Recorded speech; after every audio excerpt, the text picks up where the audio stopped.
This next drill is a deeper water drill. I'm not calling it a deep water drill, but it's just in deeper water so that if you do happen to capsize while you're doing it, you're not going to hit your head on the bottom.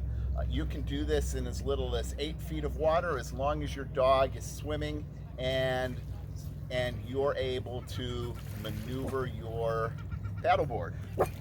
You do not need this, which you used in the last example, or you do not need this, which you used in the last drill to get through here. So you do need your paddle. This is what you're going to do. You've already oriented your dog and been successful at the shallow water drill in terms of getting your dog on the board. That's key. If you haven't mastered that, then you shouldn't move on to this drill. In this drill, it's also important that your dog comes to you, because you're not throwing your dog off the board. This is really important. You want paddleboarding to be really fun for your dog. You do not want your dog to hate going out with you. And I'm telling you, throwing your dog off the board into the water is the surefire way to make sure your dog hates paddleboarding. So what do? What you want to have your dog do is swim out to you from the shore. So you want to be able to say come and have your dog swim towards you and the paddleboard. This is really important. If your dog hasn't mastered the first skill of shallow water getting on the board and they just sit on the shore and look at you, you're not going to be able to move on to this drill.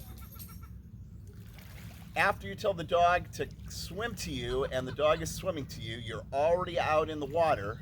You want to orient your board so the same side that they're used to getting on in the shallow water is the side that they're going to get on in the deeper water.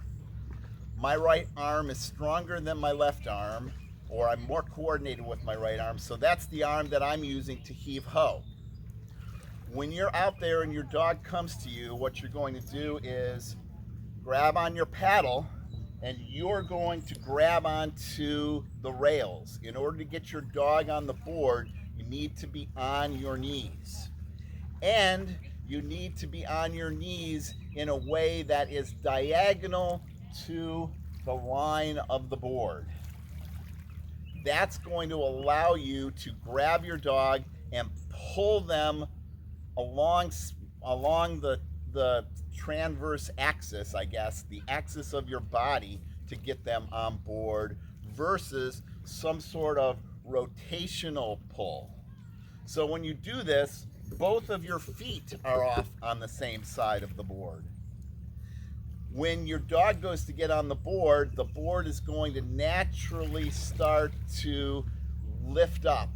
And you're going to want to have your hand on the paddle and the rail so that you can counterweight that. And then once your dog is on the board, you're going to shift your weight. Be prepared. When your dog gets on the board, they're probably going to shake. And so you'll need to make sure that you maintain stability for this. I'm going to demo here with Groot right now on what you're going to do. So you'll see me in this video paddle out. Groot will be on the shore. I'll call her. She'll come out to me. I'll orient the board so she's getting on from this side.